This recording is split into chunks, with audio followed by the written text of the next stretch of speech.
prayer. Bawuyajonga verse 2 to verse 13. In summary apha abafundi bakaYesu ithi kusemveni koba uYesu uthandazile musandithi. Ithi wathi emveni koba egqibile ukuthandaza. Ndazakhela umfanekiso ngqondweni othi hey abafundi bakaYesu were so impressed yile prayer kaYesu.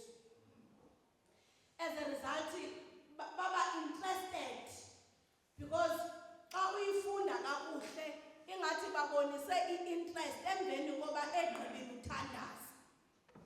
Bathi ke ngoku Nkosi sithini sifundise ukuthandaza. So nabo emveni koba egqibile uYesu uthandaza baqonda uba bayafuna ukwazi ukuthandaza. Bathi ke ngoku Nkosi sifundise ukuthandaza. Xa udibanise ezi zinto zimbini, i-order of prayer nalento ithi Nkosi sifundise ukuthandaza, ikunika umkhombandlela mzalwane olapha wokuba kukhona apho umthandazo usuka khona. Uthini uYesu xa ethetha nabo? Uthi xa sukuba nithandaza yithani. Qala thini qala mntwana wesikolo? Andiva bazalwane? Bawo wethu. Kutheni uYesu mhlawumbi engathi kubafundi bakhe mabathi xa befunda ukuthandaza bawo wami osezulwini? Amen. Because there's a difference kule prayer. Ndithi sithe namhlanje asizawuzoshumayela sizobonisana nge-order of prayer. Amen. Uthi ke ngoku Yesu xa sukuba nithandaza yithani bawo wethu osezulwini. Amen.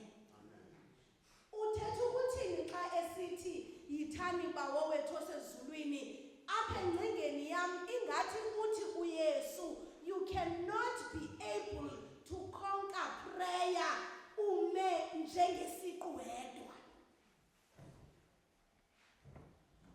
You need other people apha ecaleni kwakho ozawuthi xa uvula umlomo nitsho in union bawo wethu osezulwini. Uzawuyiva i-connection yale nto endiyithethayo phaa ezantsi xa sifika kulaa ndawo ithi sixolele izono zethu ngokuba nathi sibaxolela abo basonayo. Uyibone into yoba umthandazo kwi-order yayo iyayidinga laa nto ithi hold my hand and let us walk the journey together. Amen. Uzawuthi omnye umntu ewe kwi-order of prayer ikhona laa nto ithi ndizawuke ndithandaze umthandazo selfish oqondene nam, kodwa lo uYesu abafundisa wona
yamajoni ithini imoto yamajoni ithi awulishiyi ijoni elingcwelegekileyo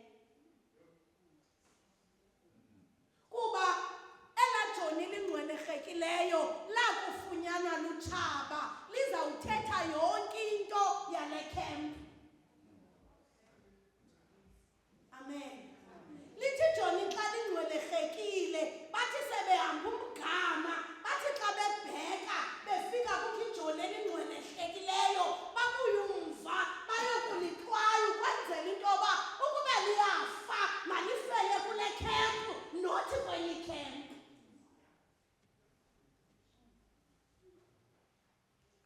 And therefore singamaKrestu mangakanani amajoni aye angcwelegeka sawashiya kuba thina sifuna ukuthi bawo wami osemazulwini, if I am okay in my Christian life, I do not care ngomnye umuntu uyazifela ukuba uyazifela. Angapha amaKrestu aye angcwelegeka afela esandleni sotshaba ngoba thina siye sawashiya engcwelegekile. Kodwa namhlanje bathi abafundi bakaYesu, Nkosi sifundise ukuthandaza. Uthi yithande bawo wethu osezulwini.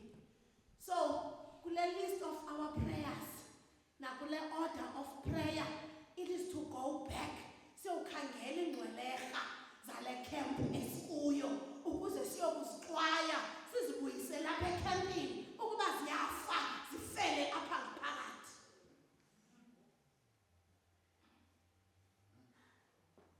Ingcwelega ezininzi zithi zawuyishiya icamp ethile zishiwe zingcwelegekile zikhuphe izinto zobukumkani, ubonakala ubukumkani bungasenayo ivalue, abuchithwa ngabantu abangabaziyo ubukumkani kodwa buchithwa ngabantu ababaziyo ubukumkani. Lonayo bathe xa bengcwelegeka bathi xa besithi attention kubantu abazana nabo yaphela inkonzo. Anditheni ke mna ke inkonzo nje ongasihlanganisena thetha inkonzo inhlanganisela yamaKrestu. Iyavakala bazalwane. So bendinoba tempted bandithi hayi ngathi sibancinci namhlanje then masinqamleleni bazalwane kuba iquality esingayo yamaKrestu ngoku siyiquality esebenza ngesininzi. So uthi ke uYesu xa sukuba nethandaza yithanda. Jonga ke indlela le adwelisa ngayo uYesu ekubafundiseni. Uqala ngokumdumisa uThixo. Andithi malingcwaliswe igama lakho.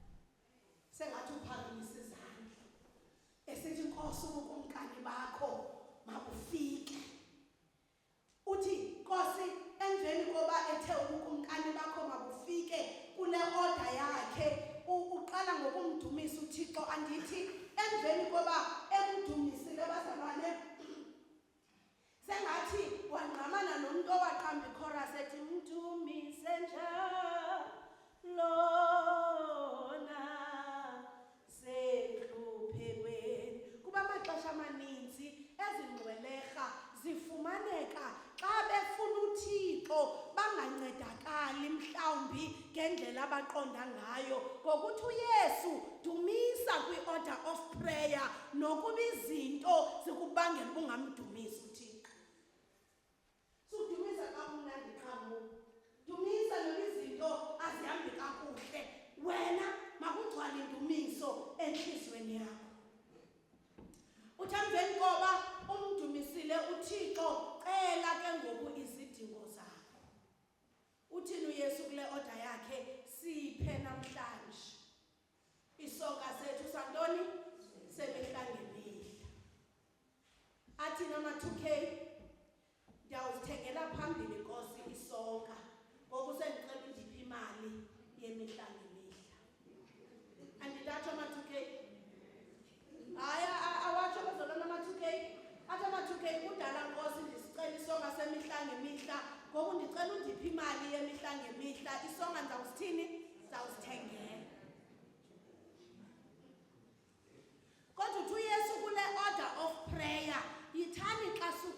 niyathandaza nicele uxolo ke ngoku kuThixo okanye nicele izidingo zenu ezizithi siphe namhlanje isonka semihla ngemihla. Andule athi uYesu kubalulekile in your line of praying ulucele uxolo. Uthini? Sixolele ntoni? Masidlule. Masiyiphinde bazalwane. Ithini pha?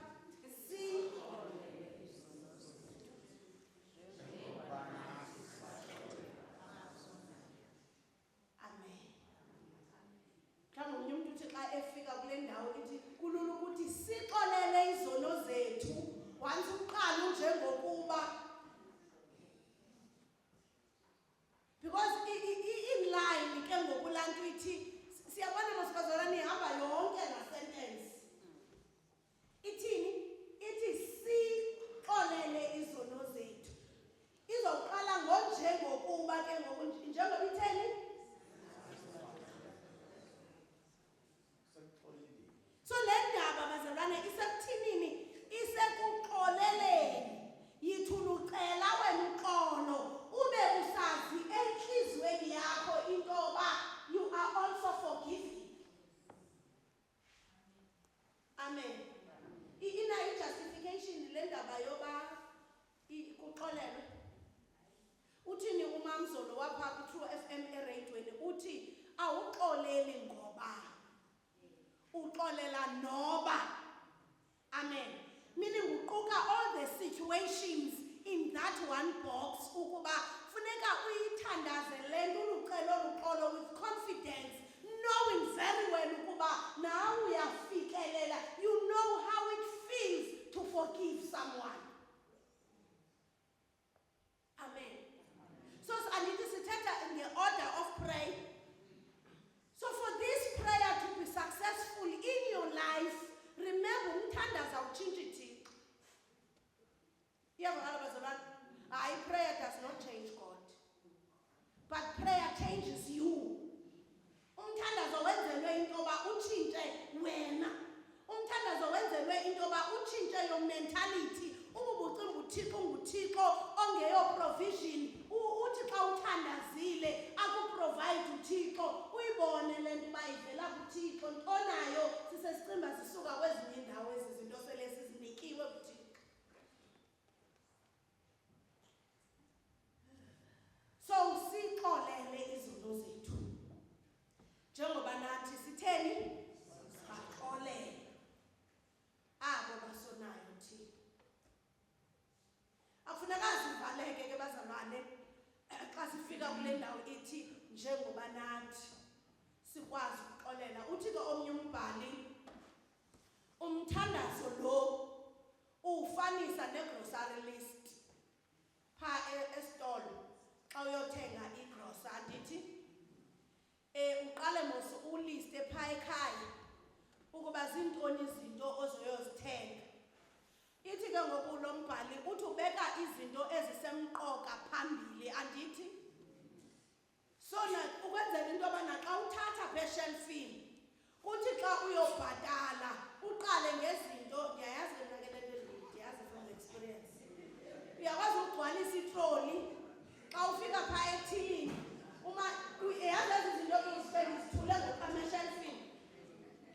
Kodwa xa ndifika phaya ethilini ndifike ndithi ndimane ndiqhwetha apha kule troli ndibeka ndimane ndikroba ngaphaya uba athini amanani. Amen. So ilikelihood kwakule troli ibipakishwe indim umntu othutha izinto phaya eshelfini.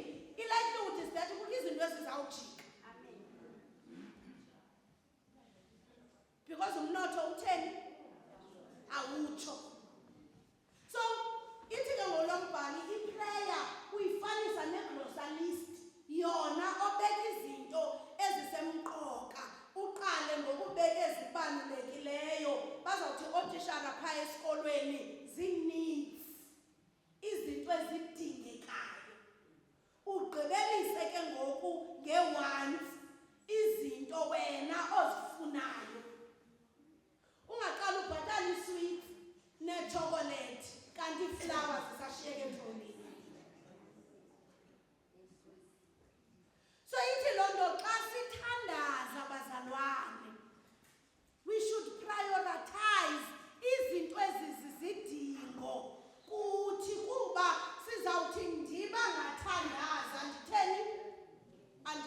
into kanti umthandazo wakho i-order yawo irongo.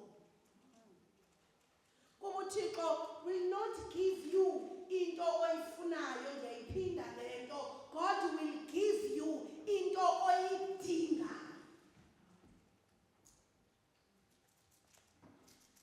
Nazi ke ezinye izinto ezibonwa ngumbhali xa ebona i-order of prayer. Athi when you pray, when you look at verse 2 to verse 4, you need to be content when praying. Amen. Beza uthonya umuntu, you need to be sober. Iyavakala bazalwane. Uthandaze usezingqondweni. Okwesibini xa ujonga apha kulo Luke chapter 11 from verse 5 to 10, you need to be persistent when you pray. Uthini phaya ezantsi?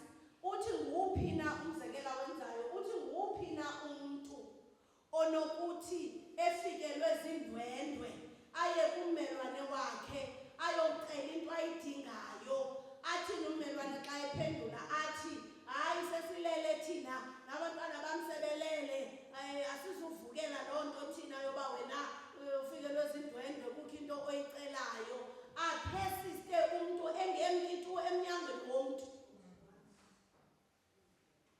Ithini ke ngoku lo mzekelo? Ithi akayikuvukana umninindlu ngenxa yokuzingisa kwalo mntu, sukudinwa kukuthandaza. Phuma apha namhlanje usithi ndicela ntonye. Uthini uDavide? Ndifuna yona. Ukuba ndithini? Ndihlala. Amen. Hlala besekule vekupheleyo sukudinwa ukuba nguMaria who sit at Jesus' feet. Iyaphinda namhlanje ithi zingisa apha ekuthandazeni. Okwesithathu uthi lo mbhali chapter 11 verse 11 to 13, God's faithfulness. Amen. Xa uzingisile bazalwana zibikho iziqhamo na? Zibakhona iziqhamo. Iziqhamo ke ithini iculo lama-church onke amaxesha onganyelwe leli. Aphinda thini iBhayibhile iwaka leminyaka linjengemini yantoni? Yezolo xa idlulayo. So le nto uyikhalelayo not ukhalala. Le nto uyikhalelayo iminyaka ufinisha ngathi ayiphendulwa. In your persistent prayer uyakubona ukulunga kukaThixo, God's faithfulness. Great is thy faithfulness. Great is thy faithfulness. Morning by morning, new mercies I see. All I have needed, thy hand has provided. Great is thy faithfulness, Lord, unto me. Uyalunga uThixo bazalwane kwi-situations zethu. Uyalunga uThixo emakhayeni ethu. So singakubona ukulunga kukaThixo xa sithandaza. Mandivale ke ngento ethi i-provision kaThixo yeyemihla ngemihla. Awuyifumani namhlanje uthi ndizayigcina inyanga yonke. Quqela ngoba akadinwa nguwe. Amen. Ubuzisethele itarget ethi hayi mna ndiyawuya kuThixo ngekanye ngenyanga. Emveni koko my cup will be filled inyanga yonke. Izawuhamba ilahleke endleleni. Quqela kuThixo. Ukuba ke ayakuphelela amandla. Nansi enye apha ekuthandazweni, khawuzibuze kukangakanani usimka kumnini mandla onke. Source of strength. Amen. Njengonyana wolahleko owathi wakuziqonda wathini? Wathi ndiyakusuka ndiye kubaba. Nawe ukuba asele kuphele lamandla okuthandaza, buyela kumnini mandla onke. Namhlanje ndizowuthi kuwe phinda unxibe amandla akho okuthandaza. Xa uYesu ke efundisa abafundi bakhe ukuthandaza, wenze, ndiyabuyela pha phezulu kancinci, i-forgiveness, intsika ye-relationship yakho. Uthi sixolele izono zethu njengoba nathi sibaxolela abo basonayo. And I want you to take a moment, ucinga abantu abakonileyo, and look down in your heart, just deep in your spiritual heart, your inner being, uye kumphandle wakho, uzibuze ukuba, okanye ndiyakubuza, ingabe ukwiposition yokubaxolela na? Look deep in your inner person, kwikuwe ngaphakathi, and sukuyibaleka lento umntu okanye abantu bakwenze yona. Face it with your spiritual being. Umbuzo ke ngokumile, ingabe are you ready to forgive?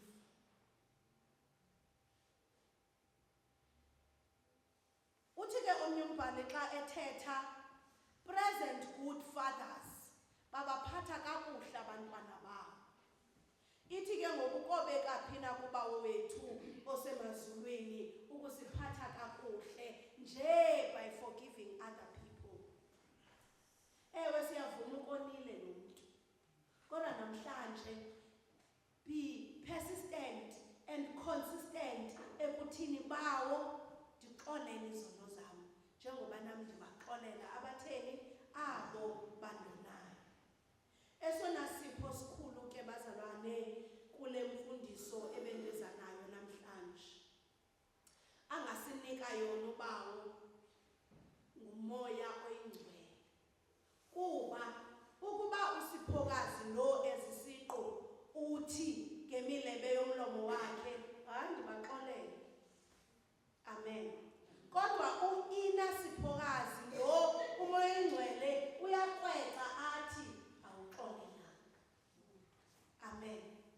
Awudingi ukuyixelelwa ke lento ngomnye umntu, kodwa isiqu sakho siyakuxelela intoba awuxolelanga. Ndifuna ke xa sifike emakhaya sifike sifunde izenzo chapter 2 verse 1-4, esisipho somoya oyingcwele. Best secret ke ngoku, if you want to live a fruitful prayer life, is hidden phaa Colossians chapter 2 verse 6. Sebesisifundo sesingaphi? Sesibili. Best secret, ithi njengokuba ngoko namamkelayo uKristu Yesu, hambani kuye nendele, nakhelwe kuye, naqiniswa ngokholo, njengoko nafundiswayo nafezeka kulo ninombulelo. Ndiyithanda ke ngalanguqulelo katata uStamate wam, utata uYathaza. Ichaza kakuhle lo Colossians chapter 2 verse 6. Ungavumi ke mzalwane wam ukuba ngumhambi wecawa. Koko yiba ngosindisiweyo usecaweni, ukuze nale collect yanamhlanje ifezekiseke ebomini bakho ngokuba sigqibelele ebomini bukaKristu. Sifunde ukuthandaza, sikhondoze ukufuna intando yakhe nendlela zakhe. Allow me to repeat le nto endigqiba yithetha. Ungavumi ukuba ngumhambi wecawa, kuba uzawuthi sele uhamba ibanga elide caweni uthi xa uthandaza ibe ngathi imithandazo yakho ayiphenduleki. Kodwa when you accept Christ njengenkosi nomsindisi ayilawule impilo yakho ngokugqibeleleyo nezinto ezingekaphenduleki, une-understanding yokuba zitheni, there will come a time apho zizawuphenduleka khona. Gqibeleni ekuthandazeni kwethu bazalwane, zintathu ii-answers. Nguyima. Uthini xa esithi yima? Uthi yima ndivile. Siyavana bazalwane? Eyesibini impendulo mhlawumbe siyicingayo inoba ithini? Ithi hayi, ayikabi lixesha lale nto uyicelayo. Okwesithathu uthini? Uthi ewe. Ithini iBhayibhile? Sothi singekagqibi ukuthandaza abe setheni sele esivile esinika izicelo zethu. So ndifuna usayize your prayer life kuba le nto ikutyhafisayo ibangela into yoba ucinga into yoba awuthandazi enough, awubagqalanga ezi zinto zintathu ezinguyima. Wait, no, not now, yes, yes. Namhlanje ndifuna uthatha umnatho uphose kwelinye icala. Uthini umbhali? Yibani nale ngcingane wayenayo uKristu yokuba yena akamkhethi wabusobantu. When you see people flourishing, progressing, beprosperisha, sometimes ayiyo mithandazo yangoku, yimithandazo yeminyaka. Amen. Xa besenokwenza icycle apha, i-round table namhlanje, singabi nawo nomthendeleko, ke sibuzane into yoba wena ukuvesi bani kulo bawo wethu osezulwini. Ke sibuze uba ukweyiphi wena, uku-no okanye uku-wait okanye uku-yes. Then sithathe yes sibabeke ngapha, bazasixelela uba uyes wabo ubheyiswe entweni. Sithathe no sibabeke ngapha, sitsho into yoba uthi no ngoba kutheni. Sithathe wait athi umntu, hey, ndifinish into yoba I have waited for too long. Iwaka leminyaka linjengemini yezolo. Amen. Ambabuza umama wami. Haleluya. Bobuza amaSirayeli afika nini kwilizwe lesithembiso. Amen. Bobuza ukuba kwathiwa mabajikeleze kangaphi indonga zeJerusalem kwaye zeJeriko. ZeJeriko. Amen. KuJJ kaloku so isenoba kuJerusalem kabe kuJeriko. Amen. Bobuza abantu bazalwane ukuba kwathiwa mabalinde ixesha elingakanani. Then usayize wena into yoba ingabe are you patient enough? Loo nto ke sengingafungula amandla akho okuthandaza. Ukuba usowuyekile kuba usithi ndidiniwe, I have been praying for too long, awukaqali ke ngoku. Start a new page. Le ke ngoku ibingaphendulwa ipage, asikwazi ukuyicima mosandithi, asikwazi ukuyirabha mosandithi, kodwa we can simply turn the page. Bangapha abantu abathi namhlanje, Nkosi, I am willing to forgive. Nkosi, I am willing to turn a new page. Khala xa sizawunyusa elidini lombonga nobuleyo, sithandaze nabantu abathi, Nkosi, I have been keeping this for too long in my heart. And iyandihlula. Ndithi sendihamba ibanga elide, ndifuna ukuba ndifike in my destiny. Kodwa i-spirit of unforgiveness sendibambe sendithe. I want to pray with those people. Ndikhalela abantu namhlanje bathi Nkosi, I have been coming in and out of the church. Kodwa andizange ngasithatha isigqibo sokwamkela njengenkosi nomsindisi. Ndandela ngela xesha ndandisiwa as an infant e-14 ndingayi-understandi nokuyi-understanda le nto yokuba umntu uyakwazi ukumamkela uYesu esecaweni. Impilo yakhe ilawulwe nguye ngokugqibeleleyo. Rhala uthandaza nabo bantu namhlanje. And I believe, bazalwane, once uzithathele eso sigqibo, your life will never be the same. Uyabona ke once uthatha isigqibo sokuxolela, uthi lo mntu uthi ndiyafuna ukumxolela noba ubumgqibele 7 years ago, ampresent uThixo ngokwakhe right in your face kuba ufuna ukubona your response. Ndikhalela uba bakhona abantu abanjalo take nje i-step ebomini bakho ngenyawo. Ngoba uThixo ba esithi ndibeke ukufa ndabeka ubomi. Kodwa ndiyakucelisa wena khetha ubomi. Bazalwane, khona those days that we come to church emveni koko siphume sifana namadaka angeniswe emanzini sithi sawuzivuthulula ngaphandle kungaveli nento babesike sangena emanzini. Bona namhlanje ndikhalela zesigoduke sehlukile. Sithi bendikhe ndafaniswa nenkomo efakwe e-ADP xa ndiphuma noba amakhalana wamkanga onke kodwa likhona elinye endilivayo uba limkile. Uthini uYesu? Uthi ukhona umuntu okhe wandichukumisa. Bathini abantu xa bethetha abafundi bakhe bathi hayi suka uchukunyiswe ngubani kwesi sihlwele esininzi kangaka. Uthi uYesu ndiwavile amandla. Loo mandla nawe namhlanje uYesu umele into yoba awatransfere ebomini bakho. Uthi when you are weak, that's when you are strong. Funa ukuthandaza nabantu abathi ndiyawadinga lawo mandla namhlanje. Ngamanye